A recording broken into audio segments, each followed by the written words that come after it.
In this video, you'll learn what are green infrastructures, what's the definitions, and also how you can distinguish them from gray infrastructures. The very first thing is green infrastructure by definitions is a nature-based solutions approach for water management that protects, restores, and mimic natural water cycles. In the previous video, you have seen that urbanizations basically increase impervious surface, which limit infiltrations, increase runoff. Green infrastructure basically restore that by increasing infiltrations and decreasing runoff.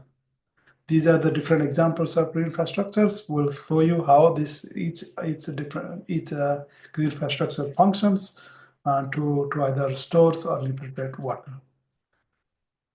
EPA has a different definition. So you have you can see that these are a list of green infrastructures that they show on their website.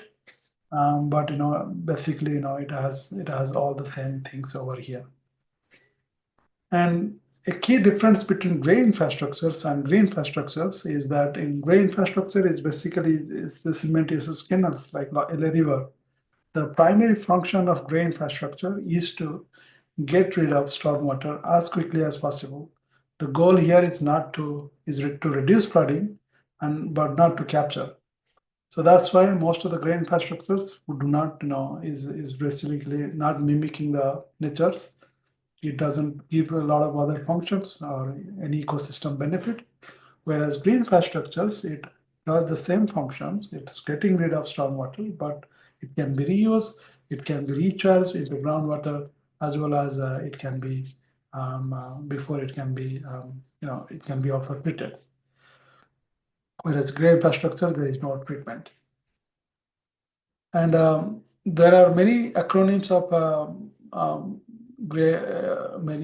I'm sorry. There is many synonyms of green infrastructures. One is we call it green infrastructures. Many places in the textbook, it's called stormwater control measures. And most of the time, you can see also stormwater-based management practices. And just to give a context here, base management practice doesn't have to have a green infrastructure. For instance, just having a few rocks somewhere on the near your road or sandbag can protect you from flooding. That's a base management practice to prevent flooding, but that will not constitute a green infrastructures. For instance, having reducing the inclinations in the road can reduce the flow rate.